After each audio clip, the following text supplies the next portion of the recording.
o vosso protetor, interessado na redução do vosso fardo kármico e progresso espiritual, não há de pactuar com um negócio desonesto feito com prejuízo alheio. Desde que lhe seja possível intervir, ele tudo fará para que o automóvel depreciado seja vendido justamente àquele que oferece o menor preço, porém o mais justo e com menor prejuízo alheio. Pergunta: considerando-se que o homem peca ao gerar um pensamento desonesto, porventura ficará isento de culpa espiritual, porque o guia impediu o seu protegido de efetivar uma transação escusa que já havia deliberado em sã consciência? A intenção clara de realizar um negócio desonesto não bastaria para um agravo espiritual? Ramatiz: realmente, o homem comete pecado só em emitir um pensamento ruinoso. Mas é evidente que o espírito que projeta negócios ilícitos já é naturalmente de índole pecadora, quer ele execute ou não a transação desonesta. A sua deficiência espiritual não se comprova unicamente porque ele pensa ou tenta negócios desonestos. Isso é fruto natural do seu temperamento, do seu grau psíquico, de sua índole psicológica, que então o induzem a proceder de modo irregular. Mas se o guia evita que o seu pupilo pratique qualquer ação ilícita, ele também o livra de sofrer a colheita danosa no futuro. O pensamento ruinoso traz prejuízos e estigmatiza espiritualmente o seu próprio autor, mas só depois de materializada é que então exige a reparação total do prejuízo. Capítulo 31 – As influências obsessivas sobre os médiuns e suas consequências. Pergunta: certos candidatos a médium e adeptos do espiritismo queixam-se de que não podem dominar o seu torpor visual assim que procuram estudar ou ler as obras espíritas. Acreditam mesmo que são espíritos atrasados ou malévolos que procuram impedi-los no seu desenvolvimento mediúnico e no seu progresso espiritual. Há fundamento em tais alegações? Ramatiz: achamos algo estranho que essas criaturas sintam as pálpebras pesadas quando leem obras espíritas e, em geral, nada lhes suceda de incômodo ou inoportuno assim que se devotam à leitura de novelas fúteis, romances quilométricos, revistas tolas ou dramalhões lamuriosos. Se elas manifestassem o mesmo interesse, prazer e devotamento para com as obras de esclarecimento espiritual, cremos que nenhuma força oculta ou sugestão inferior seria capaz de cansar-lhes os olhos ou entorpecer-lhes o cérebro. Supondo-se, no entanto, que elas não possam realmente vencer de qualquer modo essa má influência que as perturba durante a leitura espiritual construtiva, é aconselhável que se submetam a um tratamento urgente psíquico, porquanto se trata então de criaturas obsidiadas e que abdicaram de sua vontade. Em muitos casos elas não têm interesse pela valiosidade dos ensinamentos da vida mortal, principalmente quando são criaturas que já se condicionaram às leituras fúteis, às histórias de quadrinhos e às novelas melodramáticas, que são verdadeiros desestímulos para a leitura de obras de profundidade espiritual. São devotos das verborragias sentimentalistas que lhes dispensam o esforço do raciocínio e servem de mata-tempo. Assim, evita um livro sério, útil e sensato, em que a pessoa quando lê também deve pensar. Displicentes para consigo mesmas, algumas delas lançam a culpa de sua preguiça mental sobre espíritos desencarnados que, sem dúvida, devem perturbá-las mesmo, assim que se devotam à leitura superior. Deste modo, o médium fica aguardando o dia miraculoso em que provavelmente há de eclodir a jato a sua mediunidade, enquanto o adepto espírita aguarda sua angelização instantânea, sem necessidade de manusear qualquer obra espiritualista ou devotar-se a leituras mais edificantes.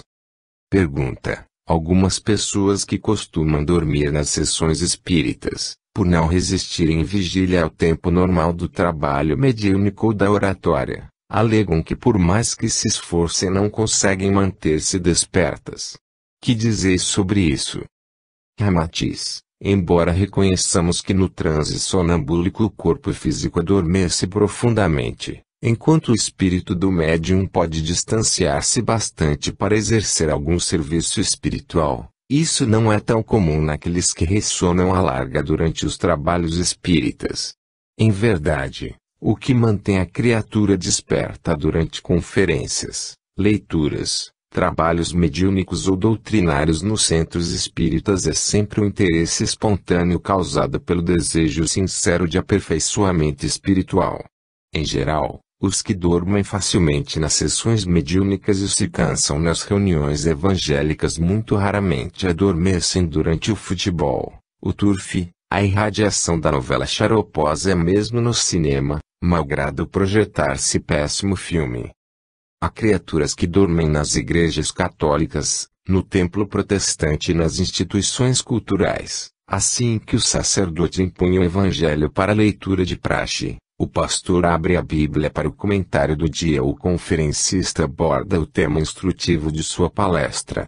É evidente que só dormem nos ambientes religiosos ou espíritas as criaturas muito cansadas por um labor excessivo durante o dia e os que realmente não se preocupam nem se interessam por aquilo que ouvem ou de que participam. Os frequentadores dorminhocos dos ambientes espíritas, ou os que adormecem durante as leituras espiritualistas, comprovam obviamente que não estão se interessando pelo assunto em foco, pois se interessassem ficariam despertos. Pergunta: alguns confrades explicam que, durante esse sono intempestivo, os dorminhocos costumam doar fluidos em favor dos enfermos situados à distância. É assim mesmo? Ramatiz: trata-se de acontecimento muito raro. Cremos que só em casos excepcionais os espíritos de responsabilidade extraem fluidos de pessoas sonolentas nas sessões espíritas para atender enfermos à distância, pois eles não costumam violentar ou vampirizar as criaturas que dormem displicentemente e que não estão participando em vigília dos fenômenos caritativos. Não agrada a tais espíritos fazer a caridade sem o consentimento do dono dos fluidos, que é o menos interessado no caso.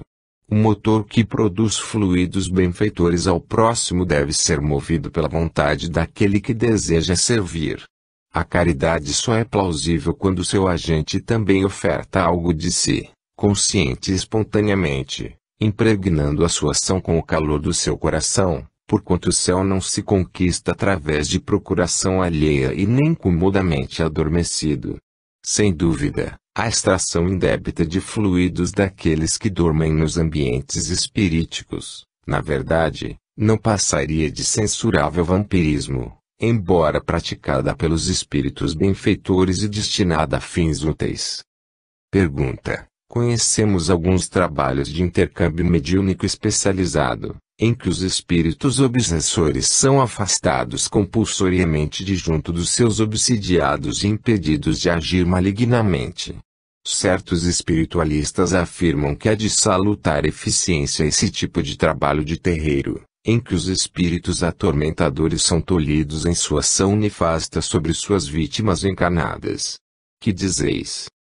Ramatiz: inúmeras vezes os instrutores espirituais têm vos advertido de que a singela providência de afastar as moscas das feridas não é suficiente para estas serem curadas. Da mesma forma, o afastamento forçado do obsessor de junto de sua vítima obsidiada também não soluciona certos problemas psíquicos dolorosos, que há muitos séculos se enraizam devido à crueldade e vingança de ambas as partes. Essa providência draconiana é bem semelhante ao efeito da injeção violenta. Enquanto persiste a sua ação no organismo físico, a cura aparente contemporiza-se o sintoma doloroso, mas isso não é a remoção da causa oculta da enfermidade. O obsessor afastado violentamente de junto do obsidiado apenas aguarda o ensejo oportuno para retomar ainda mais enfurecido sobre a vítima e continuar a sua vingança odiosa. Certos espíritos vingativos, astutos e maquiavélicos, fingem aderir às imposições violentas que os forçam a deixar suas vítimas kármicas, mas depois vigimam-nas incessantemente, espreitando o momento de feri-las de modo a as aniquilarem sem qualquer probabilidade de recuperação. Muitas vezes já se manifesta entre os encarnados o júbilo decorrente da conversão e do arrependimento lacrimoso do obsessor que foi afastado pelo caboclo de Ogum ou de Oxóssi, Quando ele então faz desabar o seu derradeiro ataque e logra sua vingança homicida. Aqui, lança o velho desafeto sob as rodas do veículo pesado. Ali, invalida a vítima para o resto da existência no acidente inevitável. Acolá, fere fundamente no afeto mais querido ou destrói os bens terrenos. Não se soluciona o problema da obsessão pelo simples afastamento dos espíritos obsessores, nem impedindo-os de se aproximarem de suas vítimas. Esse recurso intempestivo não liquida a responsabilidade kármica e recíproca, em que ambos, vítima e algoz, encontram-se enleados na rede de ódios e desforras cruéis. Esse recurso apenas resolve temporariamente o problema, mas não o soluciona. Persistindo o ódio, como a causa da enfermidade espiritual, sem dúvida retome o perseguidor, assim como as moscas regressam sobre a ferida mal cheirosa. Só a conversão simultânea do obsessor e do obsidiado é que realmente proporciona a solução espiritual que a violência e a força nunca poderão resolver. Pergunta: temos defrontado casos tão impiedosos por parte de espíritos obsessores tão cruéis, sobre suas vítimas, que achamos algo razoável o emprego da força e da disciplina férrea com que os silvícolas dominam violentamente essas vontades maldosas e tão destrutivas. Ramatiz: não nos consta que Buda, Krishna, Ramakrishna, Marisi, Gandhi, Vicente de Paula, Francisco de Assis e principalmente Jesus, espíritos que renunciaram às gloriolas terrenas para se devotar ao bem do próximo, tenham sido vítimas das entidades obsessoras sediadas no mundo oculto. Allan Kardec, a nosso ver, foi uma das criaturas do que mais lidaram com os espíritos de todos os matizes e graus espirituais, enquanto também enfrentava a campanha difamante do clero e dos pseudocientistas da época. No entanto, nenhum espírito desencarnado malévolo e cruel conseguiu atacar o codificador do espiritismo, ou firmar as bases para quaisquer empreendimentos obsessivos. De acordo com os princípios justos da lei do karma, a interferência de espíritos cruéis e enfurecidos tentando obsidiar os encarnados não é acontecimento acidental ou proceder injusto, mas apenas o efeito de alguma causa infeliz ou trágica do passado. Foi o próprio obsidiado que engendrou as consequências dolorosas que depois vem a sofrer. Ele também feriu ou traiu aquele que o persegue. A lei retificadora de tais casos, Jesus enunciou claramente, quando advertia que quem com ferro fere com ferro será ferido, ou seja, o equivalente ao próprio adágio terrícola, de quem semeia ventos colhe tempestades. Não há injustiças do mecanismo ordeiro da evolução espiritual criada por Deus. Ninguém será perseguido, maltratado ou enganado, salvo por sua própria imprudência ou culpa pregressa. Pergunta: como dominar esse tigre furioso e rebelde a qualquer providência amorosa? Ramatiz: malgrado compareis o obsessor cruel ao tigre feroz e refratário à linguagem amorosa, não tenhas dúvida de que sua vítima é a principal culpada de atraí-lo à sua presença, em face dos prejuízos que também o fez sofrer no passado. Mesmo as feras pressentem a criatura inofensiva e amorosa, pois, enquanto alguns homens têm sido sacrificados entre os animais, outros há que nunca foram picados por abelhas, répteis ou insetos venenosos, nem mordidos por cães, escoiceados por cavalos ou feridos por outros animais. Francisco de Assis, no seu imenso amor, exortava as aves e as feras, fazendo imorredora amizade com o lobo feroz. Jesus estendia suas mãos sobre as serpentes e elas se enrodilhavam enlanguecidas pelo seu magnetismo sublime. Ramana Maharishi, quando jovem, entregava-se aos seus êxtases, enquanto aranhas subiam-lhe pelo rosto e as feras lambiam-lhe as mãos, participando também de suas refeições. O castigo ou a prisão não apagam as chamas do ódio que alimentam os espíritos em mútuo processo obsessivo, onde um deles leva a vantagem de operar do invisível. Só há um recurso ou solução: o amor pregado pelo Cristo, e que converte até as feras. O espírito perseguidor e cruel é apenas o credor que regressa para cobrar suas dívidas, exigindo os juros escorchantes da chantagem de que foi vítima no passado.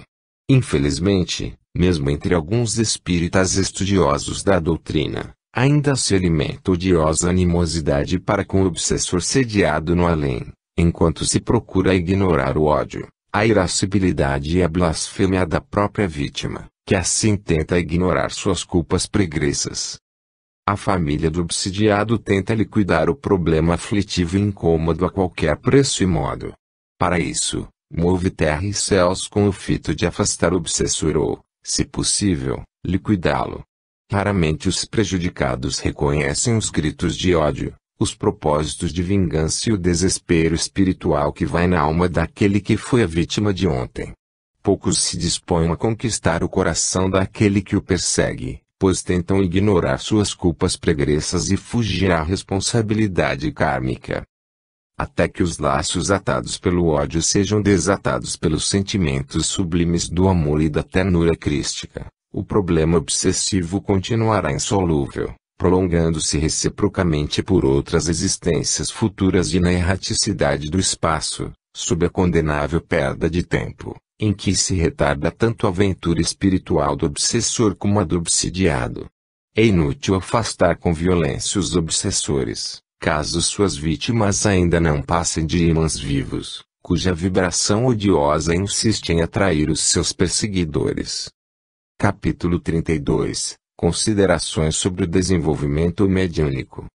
Pergunta: alguns médiuns queixam-se do seu insucesso quando desenvolviam a mediunidade nas mesas kardecistas, alegando que se desenvolveram rapidamente assim que passaram a frequentar os terreiros. Que dizeis a isso? Ramatiz: embora respeitando o método de desenvolvimento mediúnico nos terreiros, que é bastante diferente e até oposto ao que se processa na área do espiritismo codificado por Allan Kardec, devemos dizer que em ambos os casos o êxito não depende de maior ou menor desembaraço ou agitação física, mas sim é dependente do conteúdo espiritual superior que o médium kardecista ou o cavalo de Umbanda tenham podido acumular e consolidar no seu espírito. A mediunidade, e principalmente a de prova, não é um dom concedido pelo alto para ser aproveitado de qualquer modo e a qualquer preço, com o fito de salvação urgente da humanidade terrena.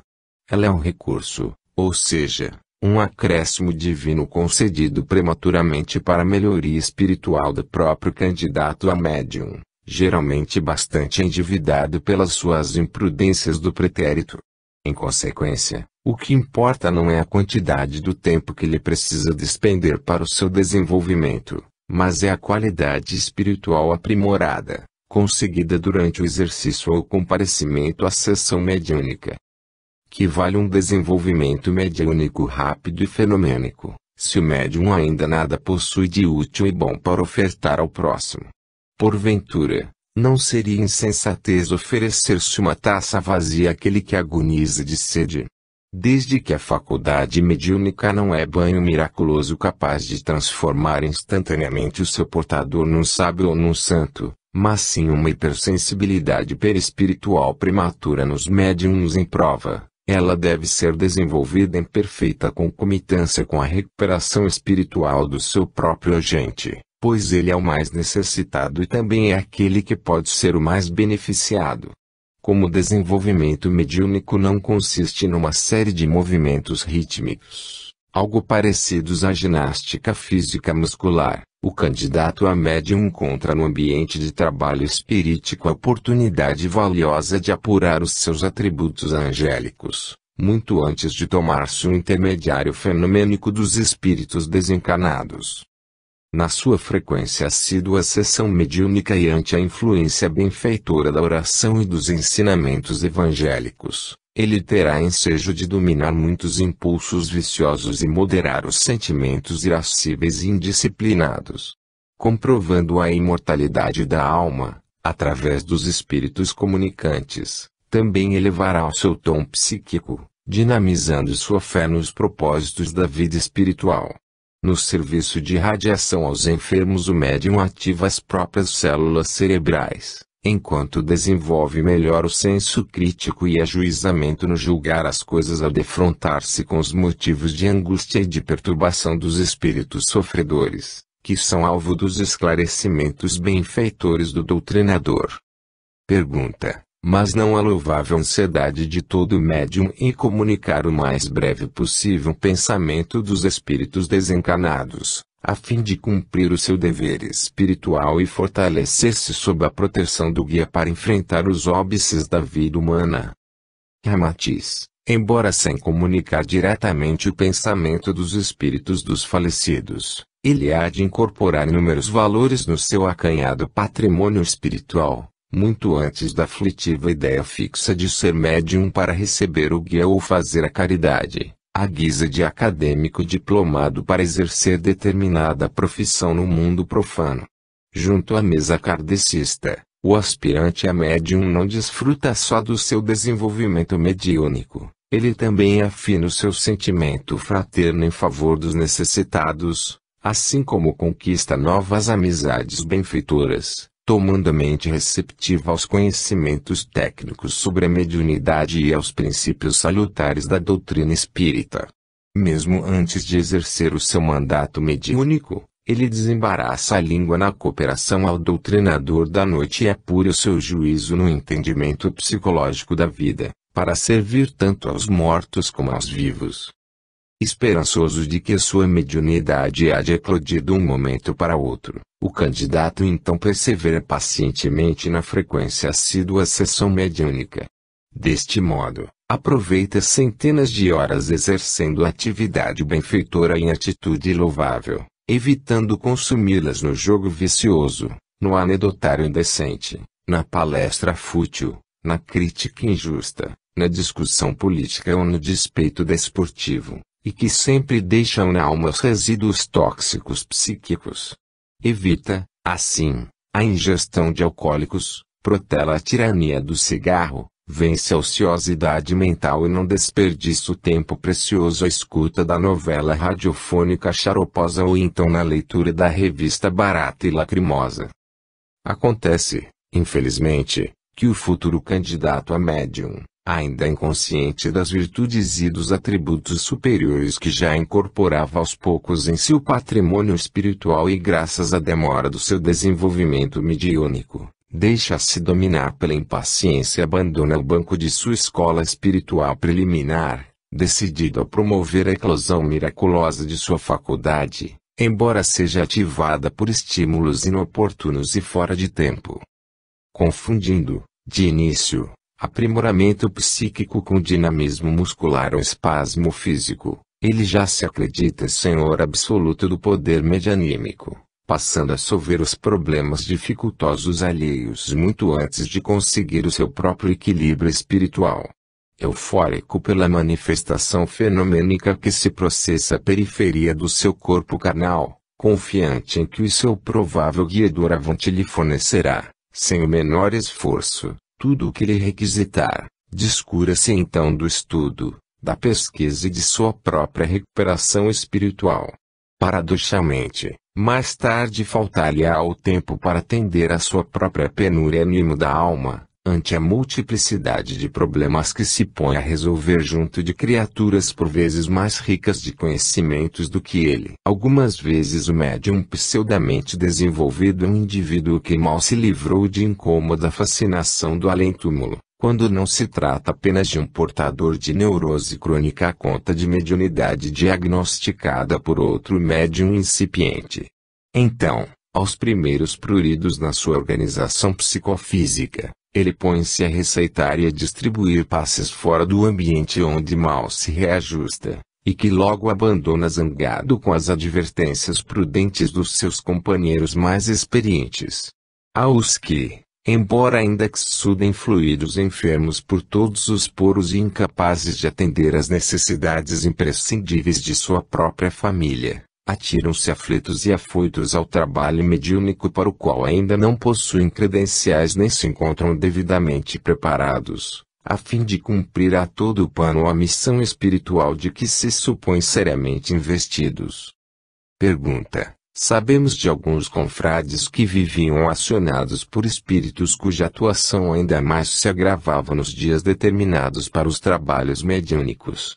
No entanto, assim que eles se assentavam junto à mesa kardecista, para o devido desenvolvimento, a influência do além cessava-lhes instantaneamente. Porventura não seria justo que eles tentassem o seu desenvolvimento em outro ambiente ou mesmo sob métodos diferentes, mas capazes de ajudá-los à mais breve eclosão de sua faculdade?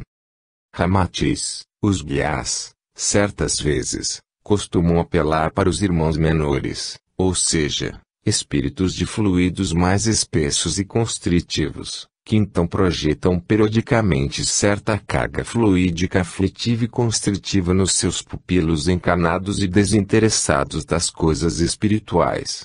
Estes, assim que são alvo dessas cargas fluídicas incomodativas, põem-se em campo à procura de lenitivo, desconfiados de sofrer algo detestável ou perigoso na sua rede nervosa. Inquietos e aflitos, efetuam a tradicional via sacra pelos consultórios médicos, sem lograr resultados proveitosos, colecionando os mais exóticos diagnósticos e entregando-se à ingestão de tóxicos medicamentosos a granel. Visitam abalizados psiquiatras e neurologistas, submetem-se à psicanálise ou narcoanálise, passam por toda sorte de radiografias e exames de laboratórios, sem conseguir solucionar o seu problema tão incomum e complicado. Alguns amigos mais afins os advertem de que se trata de algum problema psíquico, talvez eclosão de mediunidade, e sugerem-lhes o recurso ao espiritismo. Mas o credo, a convicção ateísta ou o diploma acadêmico os impedem, por vezes, de solicitar os préstimos tão humildes dos médiuns espíritas. Finalmente, depois do cansaço físico e dos gastos vultosos, o paciente aceita o indesejável diagnóstico de que pode ser um médium em potencial e precisa desenvolver-se na sessão espírita, a fim de livrar-se dos fluidos agressivos que o põem enfermo e desesperado. Então o guia, que planejara situar seu pupilo negligente, sarcástico e ateísta, no ambiente espiritista, tudo faz para encaminhá-lo às obras fundamentais da doutrina e desenvolver-lhe propósitos espirituais mais sádios para o seu melhor aproveitamento da existência física.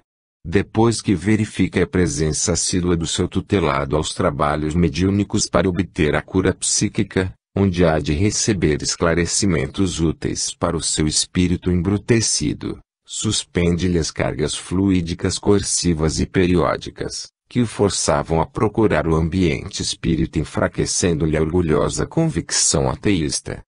No entanto, o pupilo recuperado em sua saúde livre do peso e da angústia nervosa que o acometia antes, desaparece das sessões mediúnicas e das reuniões evangélicas, retomando a antiga situação improdutiva e indolente. Não tarda, pois, a esquecer o seu velho caso doloroso, alegando entre os amigos que fora vítima de alguma alucinação nervosa ou neurose acidental, cuja manifestação mórbida teria desaparecido graças aos efeitos retardatários dos medicamentos prescritos pelos médicos. Mas o seu guia está atento. Eis que o tutelado irresponsável não tarda a sentir novamente o mesmo fenômeno estranho e incomodativo, a mesma angústia e descontrole psíquico anterior. Reaparecem-lhe as cargas fluídicas agressivas que o obrigam a frequentar, outra vez, o mesmo círculo de amizade espírita ou submeter-se à disciplina do desenvolvimento mediúnico que já o aliviara. Ignora ele que, ao fugir do ambiente doutrinário, que atendia à sua carência espiritual, passou a sofrer da mesma carga fluídica coerciva das entidades mais rudes a serviço do seu guia. E, para que ele continue a frequentar regularmente o centro espírita onde auria conhecimentos e apurava o seu sentimento embrutecido, essa atuação mais forte e agressiva registra-se justamente no próprio dia do trabalho mediúnico. Mas acontece que alguns desses candidatos bastante inconscientes de suas próprias necessidades espirituais e aflitos por se libertarem o mais cedo possível do incomodo psíquico, lançam-se à procura de ambientes onde trabalhos que os desenvolvam às pressas, embora eles ainda engatinhem em espírito. Ignorando que a sua própria recuperação espiritual é mais importante do que os poderes medianímicos em sua manifestação fenomênica, o inquieto candidato a médium passa a confundir trejeitos físicos incontroláveis com aprimoramento mediúnico, em oposição ao programa superior delineado pelo seu guia. Sem dúvida, o generoso mentor espiritual não logra outra saída que a de deixar seu pupilo atuando no ambiente que ele considera mais simpático e favorável para si, no qual só lhe interessam o êxito da fenomenologia mediúnica e a libertação mais breve do seu incômodo psíquico.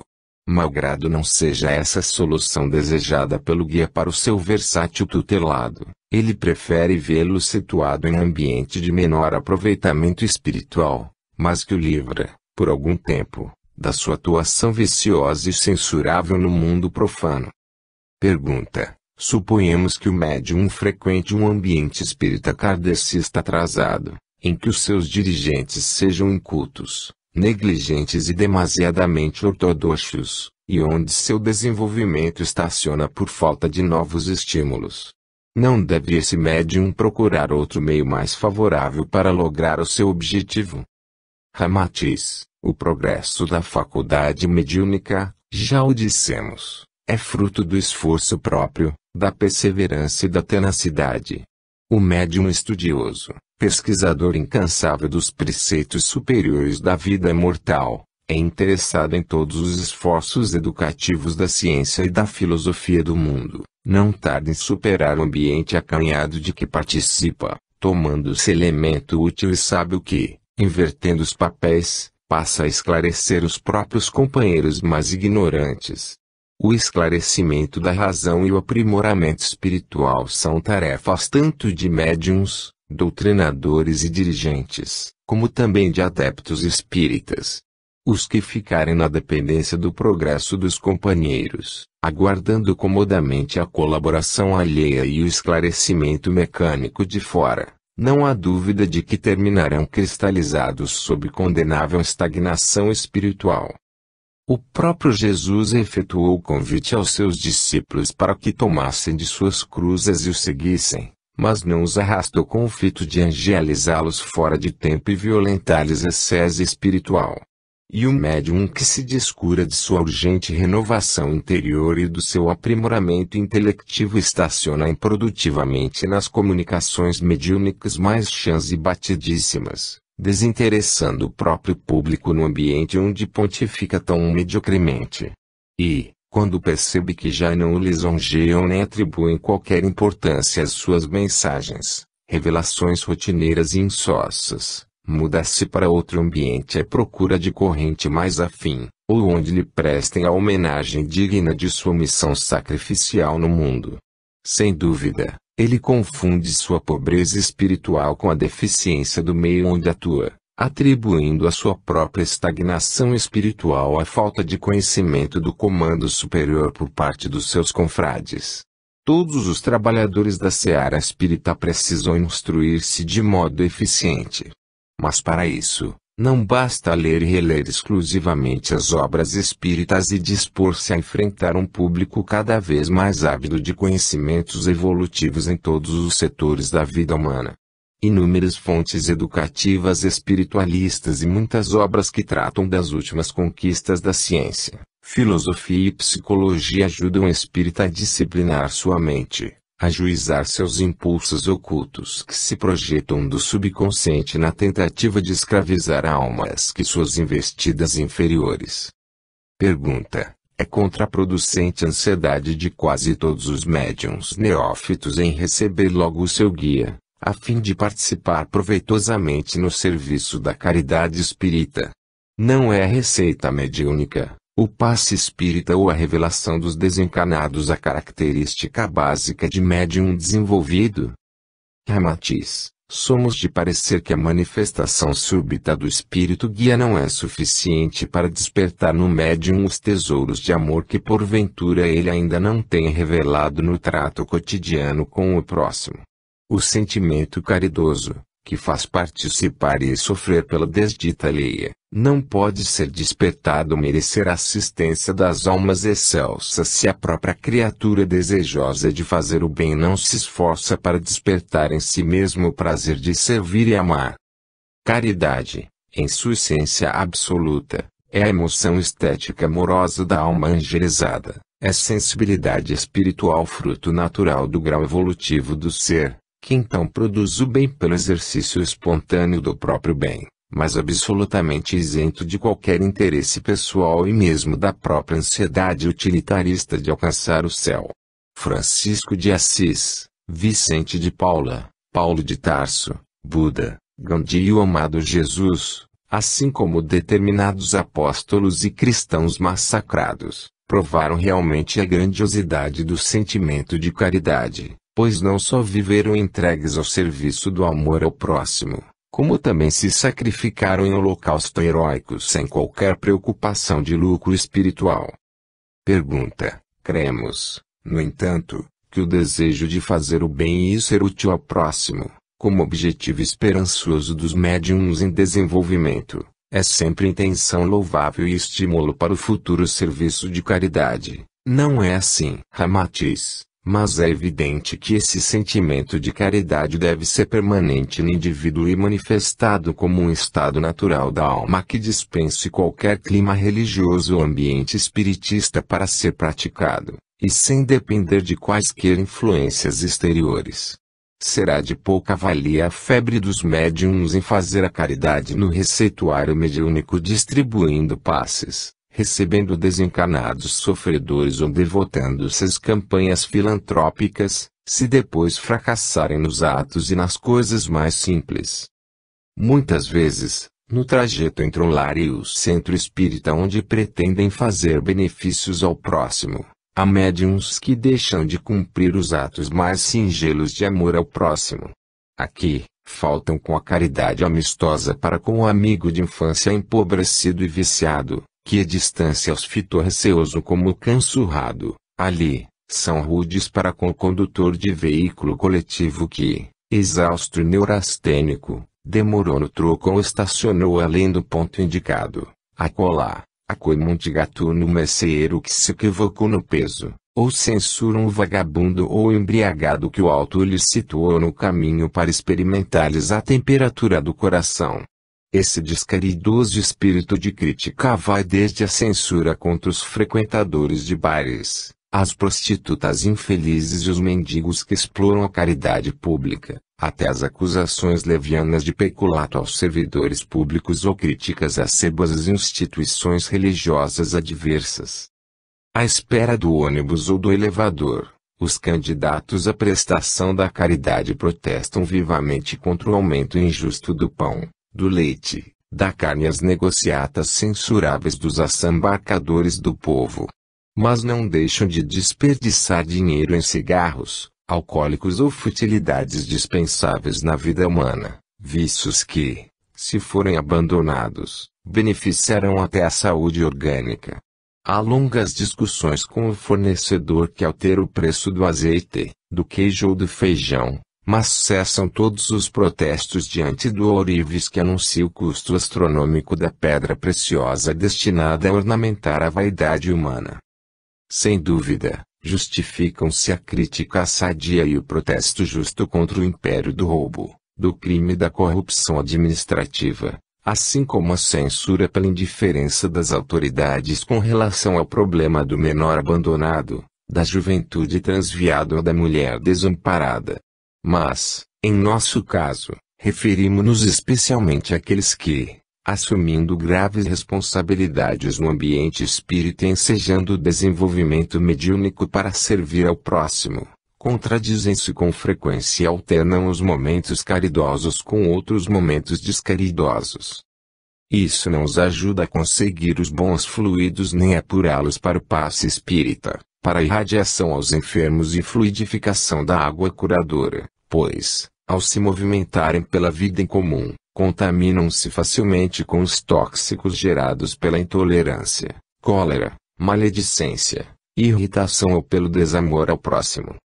Pergunta: Há fundamento na afirmação de certos doutrinadores espíritas de que os médiuns na fase do seu desenvolvimento, e que ainda não receberam seus guias, conservam suas auras sujas dos maus fluidos dos espíritos sofredores. Ramatiz, nos bons trabalhos mediúnicos os espíritos perturbados ou sofredores baixam sob o controle e os cuidados do guia da casa. E, quando se retiram do equipo mediúnico, os técnicos do lado de cá higienizam-lhes o perispírito e procuram dissolver-lhes quaisquer fluidos ou miasma ali deixados. Evidentemente, o que mais suja a aura dos encarnados ainda é o depósito de fluidos deletérios alimentados pelos vícios, pelos pensamentos obscenos, coléricos ou maledicentes, que depois cimentam as bases para as entidades malfeitoras concretizarem os seus propósitos perniciosos no mundo físico.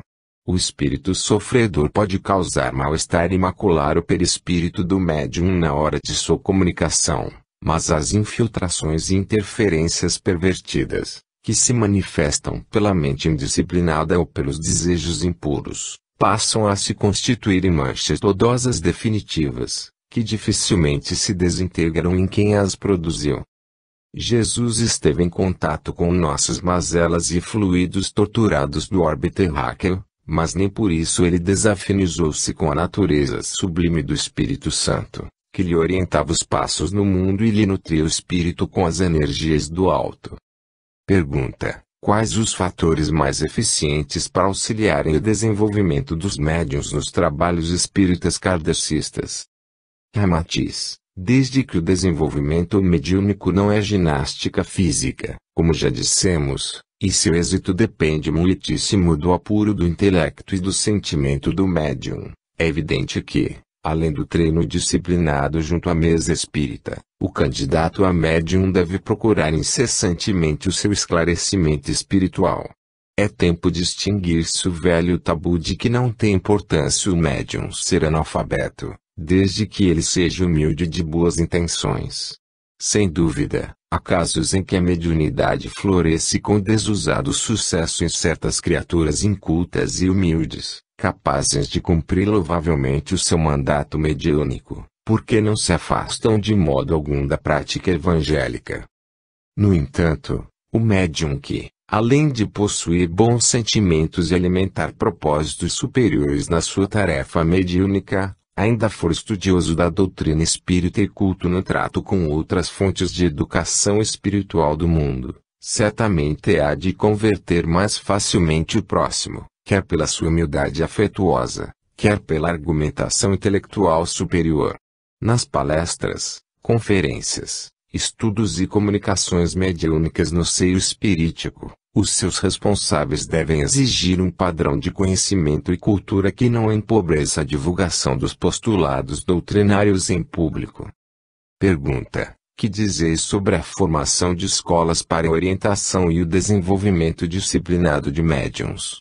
Há quem censure qualquer movimento ou pragmática no seio do espiritismo, capaz de roubar a espontaneidade mediúnica e artificializar-lhe a prática.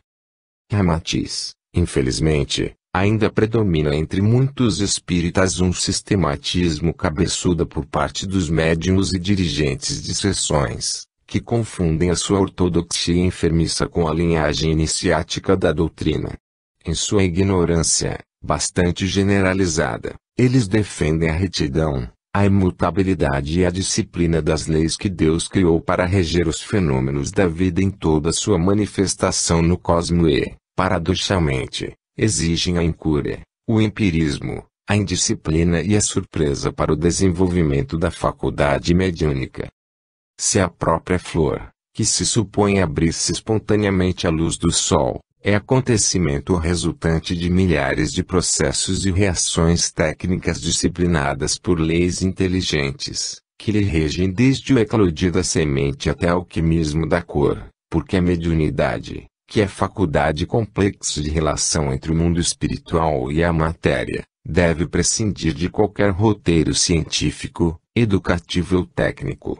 Obviamente, ela exige tratamento e controle científico tão eficaz quanto qualquer outra manifestação da vida oculta, uma vez que também se subordina a leis inteligentes e definitivas, que não podem ser contrariadas pela vontade humana. Além do seu treino psíquico e de sua garantia evangélica, o êxito da mediunidade requer a cultura, a disciplina e o controle consciente, em concomitância com a exigência da doutrina espírita no seu tríplice aspecto de ciência, filosofia e religião. Se a evangelização é assunto íntimo e espontâneo do candidato a médium, já o seu desenvolvimento mediúnico requer a sessão especializada e a direção do instrutor apto, a fim de se evitar o abastardamento dos princípios lógicos e sensatos com que Allan Kardec cimentou a base da doutrina espírita. Em consequência, é sempre aconselhável a escola de médiuns os cursos disciplinados que devem graduar os candidatos pela sua competência e responsabilidade, pois, embora a mediunidade seja faculdade que, na opinião cândida e ortodoxa de alguns espíritas, deva desenvolver-se espontaneamente, ela requer a experimentada assistência técnica e o controle inteligente, para evitar-se o ridículo e o rebaixamento nas relações espirituais. Inúmeros médiuns cujo desenvolvimento se processou à revelia de qualquer orientação sadia e sensata, em vez de exaltarem ou justificarem a sensatez dos postulados espíritas, ainda mais os ridicularizam e lançam o desânimo até nas criaturas mais esperançosas. Pergunta: alguns confrades espíritas condenam a escola de médiuns, porque temem que os cursos especializados do mediunismo terminem por induzir a mercantilização da faculdade mediúnica. Argumentam, também, contra o perigo dos diplomas, das insígnias de mérito ou graduações ao gosto acadêmico do mundo profano, capaz de criar nova casta de sacerdotes ou uma hierarquia espírita. Que dizeis? Ramatiz: aliás, não preconizamos a criação de qualquer classe de sacerdotes médiuns subordinada à hierarquia de chefes, subchefes ou acólitos de menor envergadura, copiando-se os vícios comuns das religiões seculares, que sustentam os seus dignitários às expensas do povo. Referimos-nos unicamente à necessidade de um médium corrigir e educar sua imaginação desatinada, sem desprezar a disciplina, a técnica e a cultura da vida material, e para evitar os tabus e as convicções ingênuas, que o situam à margem do programa e das realizações do mundo terreno. A escola de médiuns sob o controle das federações e instituições espíritas de responsabilidade e juízo claro é o recurso aconselhável para o desenvolvimento mediúnico sem o empirismo dispersivo, assim como também proporciona o ensejo das arguições e dos testes, que comprovam o conhecimento e o progresso do médium em relação aos postulados espíritas que ele pretende divulgar e proteger. O curso mediúnico disciplinado livra o médium dos datismos, das estultices, das frivolidades, dos exotismos e das manifestações excêntricas, que se antepõem à lógica e à prudência espíritica. Os cursos elementares, preparatórios e conclusivos da pedagogia mediúnica não só auxiliam o aperfeiçoamento teórico e prático do médium, desenvolvendo-lhe também o entendimento psicológico dos fenômenos do subconsciente, como lhe apura a capacidade de oratória e o manuseio correto da palavra em público. É lamentável que o índice crescente de médiuns incultos e sem a compreensão psicológica de suas tarefas em público sirvam de motivo para os adversários inescrupulosos zombarem do espiritismo. Os leigos mal intencionados costumam tecer críticas injustas contra a doutrina, depois de colherem material censurável nos exotismos, nas banalidades filosóficas, exortações tolas ou revelações excêntricas, que os médiuns incultos e presunçosos transmitem à conta de mensagens importantes. Pergunta: certa vez ouvimos abalizado espírita alegar que o espiritismo progrediu satisfatoriamente em um século de atividades, sem precisar recorrer às escolas de médiuns, por cujo motivo tal iniciativa atual é perfeitamente dispensável.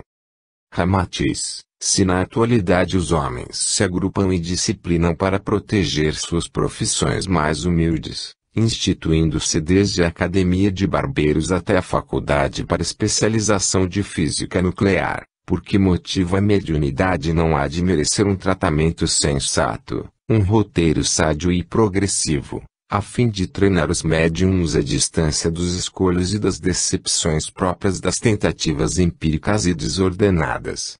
O homem moderno disciplina-se até para escovar os dentes e lograr a melhor higiene bucal. No entanto, a prática mediúnica, que serve de ligação entre o mundo das forças ocultas incontroláveis e a matéria impotente, deve ser abandonada ao juízo esdrúxulo do primeiro conselheiro ignorante. O médium, na maioria das vezes, é pobre, inculto e onerado por doloroso karma, a debater-se desarvorado contra as investidas maquiavélicas do além-túmulo. Quase sempre enfrenta problemas dificultosos e dramáticos no seio do lar, ou então a descrença ou a censura da parentela adversa ao espiritismo. Sem disciplina espiritual interior, sem o conhecimento suficiente da maneira como se manifesta sua faculdade mediúnica que lhe sacode brutalmente o psiquismo, ele ainda é alvo da crítica fácil dos fiscais ortodoxos da doutrina. Caso sobreviva com êxito no mar revolto de suas contradições e angústias, prestando favores e ajudando um público sedento de soluções para os seus interesses comuns, será fonte de louvores, respeitado e desejado à mesa de todos os lares. Mas, se o infeliz tomba exausto e massacrado pela própria ignorância, pelas dificuldades domésticas e desorientações maquiavélicas do além, julgam-no imediatamente um perdulário dos bens divinos, decaído de espiritualidade e vítima da sua própria presunção, vaidade, orgulho, interesse ou indiferença sabe as advertências dos seus confrades. A escola de médiuns, portanto, é abençoado oásis onde os médiuns de boa vontade poderão mitigar a sede de esclarecimentos, de conforto e de amparo para sua via crucis ainda tão mal compreendida pelos seus próprios companheiros de doutrina. Pergunta, refletindo sobre vossas explicações acerca do mediunismo, cremos que ainda é muito dificultoso para os guias desenvolverem satisfatoriamente seus futuros médiuns, não é assim? Que dizeis quanto ao processo de desenvolvimento de médiuns, como se costuma fazer à luz da doutrina espírita codificada por Kardec? Ramatiz, nem sempre os guias preveem qual seja o êxito e aproveitamento nas suas relações futuras com os seus pupilos ou candidatos a médiums em serviço espiritual na Terra. Embora os medianeiros, em geral, desçam para a carne depois de efetuar 1000 promessas de absoluto devotamento ao serviço mediúnico na matéria e renúncia às ilusões sedutoras e sensuais da vida física, são poucos os que resistem às vicissitudes humanas ou dominam os prazeres deletérios. Alguns tombam desamparados por falta de recursos econômicos, outros debilitam suas forças espirituais arrasados pelas paixões viciosas. Alguns desanimam diante da tarefa mais simples, outros esgotam-se no trabalho desordenado. Assim, enfrentando todas as probabilidades hostis no labor espiritual junto à Terra, os guias precisam estudar previamente o ambiente fluídico onde devem operar através dos encarnados que lhes servirão de medianeiros. Analisam os fluidos ambientais, as auras perispirituais e as correntes magnéticas que poderão influir na receptividade mediúnica, investigam desde as amizades terrenas, e quanto ao tipo dos espíritos desencarnados que poderão influir futuramente em suas comunicações doutrinárias. Malgrado esse trabalho inteligente, exaustivo e cuidadoso, dos mentores desencarnados, o programa espiritual em descenso para a matéria continua a sofrer os mais variados tropeços, cuja maior porcentagem vai até ao fracasso, ante a imperícia, a má vontade, a negligência, a vaidade e os interesses dos médiuns esquecidos do seu compromisso pré-reencarnatório. A obra benfeitora ideada no espaço retarda-se na sua transferência para o mundo físico, pois, embora os guias sejam argutos inteligentes, nem por isso são oráculos infalíveis e capazes de prever as fraquezas, a enfermidade, a rebeldia, o desânimo e a desconfiança dos seus medianeiros futuros. O trabalho do bem, na Terra, ainda é duvidoso e imprevisível, pois além de laboratório corretivo do espírito, trata-se de um planeta geologicamente instável e que se sincroniza perfeitamente com a discórdia, o sensualismo, a cupidez, o egoísmo e a crueldade dos seus habitantes. Pergunta: poderíeis dar-nos vossa opinião a respeito do que seria mais sensato no ajuste dos novos candidatos recém-chegados ao serviço mediúnico? Ramatiz: sempre é aconselhável que o candidato ao desenvolvimento mediúnico, e elemento novo na reunião mediúnica, primeiramente se mantenha na expectativa, sem participar diretamente do trabalho, num estágio de 1 ou mais meses, a fim de que possa avaliar a sua própria eletividade ou antipatia para com o ambiente ou seus componentes. Assim, evita-se o dispêndio de tempo inutilmente no serviço de intercâmbio espiritual e o constrangimento da presença de um elemento novo ainda desafinado à corrente mediúnica, ou mesmo desinteressado do seu progresso espiritual. Depois de um período de observação ou aclimatação ao novo ambiente, o candidato então poderia ser admitido, enquadrando-se a disciplina peculiar da casa espírita que ele já encontra organizada e independente de sua cooperação. Em trabalhos de maior capacidade intelectiva e entendimento doutrinário, convém que os seus diretores procedam a testes elementares com referência aos novos elementos, a fim de selecionarem os que manifestam a faculdade de modo mais positivo, espontâneo e certo, por cujo motivo exigem maior urgência no seu desenvolvimento. Os demais elementos, cujo mediunismo não se define e se confunde facilmente com as perturbações nervosas, a histeria, o puro animismo ou fenômenos neurovegetativos, devem aguardar melhor localização psíquica, a fim de se evitar a perda de tempo em tentativas empíricas e sem resultados úteis para o futuro. Há que distinguir, pois, entre o doente que se enquadra especificamente na terminologia patogênica da medicina acadêmica, o qual será improdutivo junto à mesa mediúnica, e o médium cujo psiquismo destrambelhado pode levá-lo ao desequilíbrio mental. Reconhecemos que a maioria das moléstias da carne tem sua origem nas perturbações do psiquismo desgovernado, podendo ser curadas em trabalhos especializados e sob a égide da doutrina espírita. No entanto, não se justifica forçar o desenvolvimento mediúnico de um epiléptico na sessão de desenvolvimento, o qual pode encontrar o seu alívio ou sua cura na sessão de passes, receituário mediúnico ou mesmo trabalhos de radiação fluídica à distância. Aliás, o médium de prova é espírito onerado com dívidas pretéritas, o qual, em geral, só se conforma com o desenvolvimento mediúnico depois de muitas perturbações e sofrimentos. Em consequência, a sua adaptação psíquica a qualquer ambiente espírita deve ser feita gradativamente, até que ele se harmonize e se ajuste satisfatoriamente à equipe de trabalho. Fim.